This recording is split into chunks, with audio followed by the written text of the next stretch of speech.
BMS all India counselling EEEC का seat matrix release कर दिया गया था फॉर राउंड 2 काउंसलिंग के लिए। उसमें अभी भी 50% सीटें क्लियर वैकेंसी बची हैं। 50% सीटें अभी भी बच्चों ने लिया नहीं है। जैसे एक होता है वर्चुअल वैकेंसी, एक होता है क्लियर वैकेंसी। तो वर्चुअल वैकेंसी जब बात करता हूँ तो वर्चुअल वैकेंसी बच्चों ने उससे रिपोर्ट ही नहीं किया, उसे छोड़ दिया। और मैं बात करता हूँ रियल वैकेंसी की, तो ये हो गया। वर्चुअल वैकेंसी क्या होती है? वर्चुअल वैकेंसी बच्चों ने कॉलेज तो लिया लेकिन वो अपग्रेडेशन में गए हैं। तो मैं यहाँ पर सिर्फ और सिर्फ रियल वैकेंसी की बात करता हूँ। और इसके बाद हम बात करेंगे कि क्या एक्सपेक्टेड कट ऑफ हो सकती है और अफेक्टिंग फैक्टर्स क्या हो सकते हैं कट ऑफ के। तो हम जैसे बात करते हैं ऑल इंडिया काउंसलिंग EEEC के, तो सेंट्रल इंस्टीट्यूट में टोटल 480 कॉलेजेस थे, 480 सीट्स थी। 480 सीट्स थी, तो 480 सीट्स में से अभी भी ऑलमोस्ट 150 सीटें बची हैं। और मैं बात करूँ गवर्नमेंट एडेड की, तो गवर्नमेंट एडेड में ऑलमोस्ट 210 सीटें थी। 210 सीटों में से अभी भी 136 सीटें बची हैं। और मैं बात करता हूँ जब गवर्नमेंट कॉलेजेस की, तो गवर्नमेंट कॉलेजेस में ऑलमोस्ट 610 सीटें हैं। 610 सीटों में से 366 सीटें अभी भी वैकेंट हैं। वो भी क्लियर वैकेंसी में, अपग्रेडेशन वाली नहीं, ये क्लियर वैकेंसी। बच्चों ने इसे लिया ही नहीं है, पर रिपोर्ट ही नहीं किया, छोड़ दिया है, क्योंकि फिर एग्जिट ऑप्शन था उनके पास। ये हो गया। मतलब ऑलमोस्ट जब हम देखेंगे, जब टोटल समाप्त करेंगे समरी को, तो 1300 सीटें ऑलमोस्ट ऑल इंडिया काउंसलिंग में होती हैं। 1300 सीटें, और 1300 सीटों पे अभी भी ऑलमोस्ट 650 प्लस सीटें वैकेंट हैं अभी भी। तो मतलब ऑलमोस्ट 50% प्लस सीटें अभी भी ऑल इंडिया काउंसलिंग में बीएमएस की वैकेंट हैं।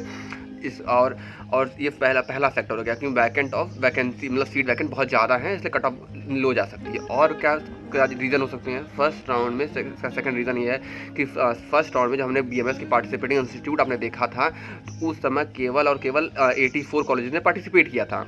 लेकिन इस बार सेकेंड राउंड में 84 कॉलेज ने पार्टिसिपेट ना करके 88 कॉलेज ने पार्टिसिपेट किया है। 88 कॉलेजेस ने, मतलब नंबर ऑफ 4 कॉलेजेस बढ़े हैं, जिसमें से एक कॉलेज में बात करता हूँ कि लैंग्विस्टिक माइनॉरिटी वाला है, महाराष्ट्र गवर्नमेंट एडेड वाला, तो उसको छोड़ देते हैं। लेकिन बाकी के 3 कॉलेज ऐड हुए हैं, जिसमें से एक कॉलेज आप जानते हैं बैंगलोर वाला है, बैंगलोर वाला। अब 2 कॉलेज और भी हैं, मैं उसको आपको थोड़ा अभी देखना पड़ेगा मुझे कौन से कॉलेजेस बढ़े हैं, तो उसको मैं देख के आपको कमेंट में पिन कर दूंगा बताकर। बाकी ये हो गया सेकंड। पहला हो गया वैकेंट, 50% वैकेंट सीट वैकेंट है। दूसरा है नंबर ऑफ पार्टिसिपेटिंग इंस्टीट्यूट बढ़ गए हैं। तो तीसरा फैक्टिंग फैक्टर है कि एमबीबीएस की भी सीटें बढ़ी थी। फर्स्ट जब आप सेकंड राउंड में काउंसलिंग में गए थे, तो आपने देखा था कि 225 सीटें ऑलमोस्ट सेकंड राउंड काउंसलिंग में बढ़ी थी। और जब तीसरा फैक्टर बात करते हैं, तीसरा डिफरेंट स्टेट्स में आयुष के कोर्सेज रनिंग है, एक्सेप्ट आयुष यूपी आयुष की 25 तारीख से इस काउंसलिंग स्टार्ट है और 1 तारीख से उसका एडमिशन शुरू है। डिफरेंट स्टेट्स में काउंसलिंग रनिंग में है। तो बच्चे जो अच्छे होते हैं, जिनको पार्टिसिपेटिंग इंस्टीट्यूट से अपने स्टेट कोटा से कॉलेज मिलता है, वो अपने स्टेट में चले जाते हैं। चौथा हो गया ये वीसीआई काउंसलिंग बच्चे चूज़ कर रहे हैं। वीसीआई काउंसलिंग जैसे हर बार हम देखते थे, एक ऑलमोस्ट फर्स्ट राउंड में 1 लाख का जनरल वीसीडब्ल्यूएस ऑलमोस्ट 90,000 से 1 लाख तक कट ऑफ चली जाती थी। लेकिन इस बार वो कट ऑफ बहुत हाई चली गई। जैसे मैं बात करता हूँ जनरल की 77 चली गई। तो बच्चे बीएमएस ना चूज़ करके वीसीआई काउंसलिंग से वेटनरी ज़्यादा ओवर चूज़ कर रहे हैं उसको। तो कहीं ना कहीं बीएमएस को लो प्रायोरिटी लोग रख रहे हैं। जैसे डेंटल कट ऑफ है, मैं डेंटल कट ऑफ का आपको यहाँ पर फोटो दिखा दूंगा। जनरल के लिए 45 गई, ईडब्ल्यूएस के लिए 60,000 गई है, और ओबीसी के लिए 50,000 गई है। तो कट ऑफ एक्सटेंड हो रही है as compare to the last year. जब मैंने लास्ट ईयर की बात किया, तो लास्ट ईयर से कट ऑफ एक्सटेंड हो रही है। तो जाहिर सी बात है कि बहुत सारे अफेक्टिंग फैक्टर्स होते हैं। उसमें से मैंने आपको 4 मेजर फैक्टर बताएं कि भाई पहला है कि वैकेंट सीट है, दूसरी की नंबर ऑफ पार्टिसिपेटिंग इंस्टीट्यूट बढ़ गए हैं, तीसरा कि एमबीबीएस सीटें बढ़ी थी, चौथा डिफरेंट स्टेट में आयुष की काउंसलिंग रनिंग है, पांचवा वीसीआई को बच्चे चूज़ कर रहे हैं। ये कुछ मेजर फैक्टर्स हो गए। अब मैं बात करता हूँ कि एक्सपेक्टेड कट ऑफ कहाँ से कहाँ तक आ सकती है, आप कहाँ तक खुद को सेफ जोन में मान सकते हैं। तो जनरल, ओबीसी एंड ईडब्ल्यूएस की रैंक अगर 95 टू 1 लाख के बीच में है, जनरल के लिए 95 है, ईडब्ल्यूएस के लिए 97 98 है, ईडब्ल्यूएस के लिए 97 98 1 लाख तक है, तो आपको अलॉटमेंट आ सकती है सेकेंड राउंड में। बशर्ते ये चीज़ें हैं कि आपको कौन सा कॉलेज मिलेगा। तो गवर्नमेंट एडेड कॉलेज मिल सकता है, जैसे श्री गुरुदेव हुआ और श्री राधा कृष्णा हुआ। मैं बात करता हूँ चंदन मनमुत्था हुआ और विदर्भा हुआ।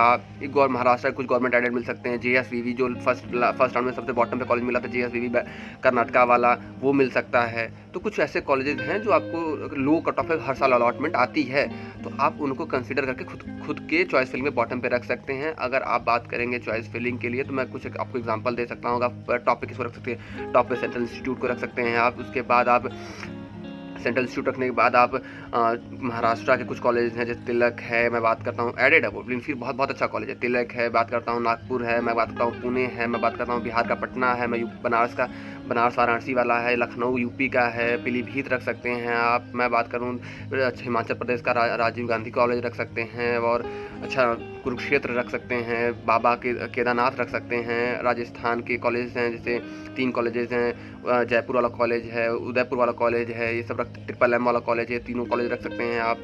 अब मैं बात करता हूँ एमपी के, एमपी में आप खुशी लाल रख सकते हैं, पंडित खुशी लाल वाला, उज्जैन के धन्वंतरी रख सकते हैं। थोड़ी फ़ी ज़्यादा होती है इन लोग की, ऑलमोस्ट 1,20,000 तक, लेकिन हाँ 90,000 1,20,000 ऐसी होती फीसें, लेकिन हाँ कॉलेज बहुत अच्छे हैं, पेशेंट फ्लो बहुत अच्छा। मैं जो बता रहा हूँ, जो मैं लिस्ट बता रहा हूँ ये कॉलेज की, कॉलेज बहुत अच्छे हैं।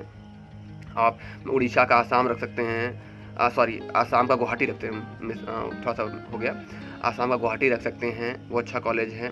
बेंगलोर रख सकते हैं, मैसूर रख सकते हैं, महाराष्ट्र में आप पुणे बताया आपको।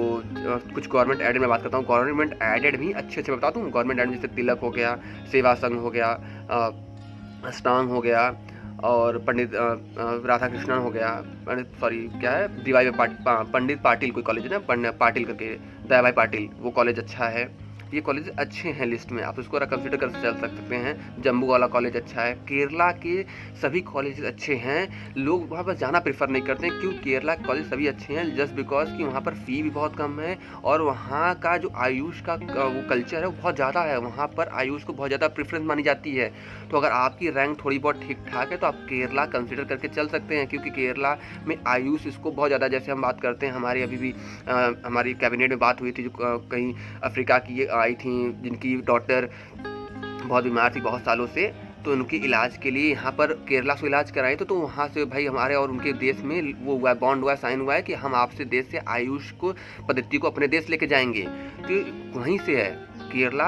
हम मानते हैं लैंग्वेज बैरियर है, फूड बैरियर है, बहुत दूर पड़ता है, डिस्टेंस है, लेकिन वो आप इसे कंसिडर कर सकते हैं, क्योंकि वहाँ पर फैसिलिटी, पेशेंट फ्लो, हॉस्पिटल बहुत सही है, बहुत ज़्यादा अच्छा है as compare to the any other state in India आपकी। तो ये चीज़ें हैं। Thank you. और ये रही बात है, आप कोई भी डाउट हो तो आप मुझसे डायरेक्टली इंस्टा पे डीएम करके पूछ सकते हैं। कोई ऐसी बात नहीं है कि पेड काउंसलिंग मैं नहीं कराता, मैं फ्री टू कोई भी नॉलेज आपको मेरे पास है मैं शेयर कर देता हूँ एज अ फ्री। मुझे कोई फ़र्क नहीं पड़ता कि लोग मुझसे पैसे ले रहे हैं, डजेंट मैटर। मुझे जो पता है मैं आपको सही नॉलेज दूंगा, सही चीज़ें बताऊँगा। और मुझे नहीं पता होता तो मैं रिसर्च करके बताता हूँ आपको। अगर तभी नहीं पता चलता तो मैं आंसर नहीं कर पाता हूँ, लेकिन 99.99% मैं रिप्लाई आपका कॉमेंट का करता हूँ, आपके डीएम का रिप्लाई करता हूँ। तो ये चीज़ें हो गई। Thanks for the watching. और इंस्टा का लिंक मेरे अबाउट सेक्शन में है, आप उससे कुछ भी पूछ सकते हैं regarding counselling, any counselling, MCC हो, AACCC हो, स्टेट कोटा हो, या कोई कोटा VCI हो, कुछ भी। ये हो गया। बाकी आप कमेंट कर सकते हैं। Thank you.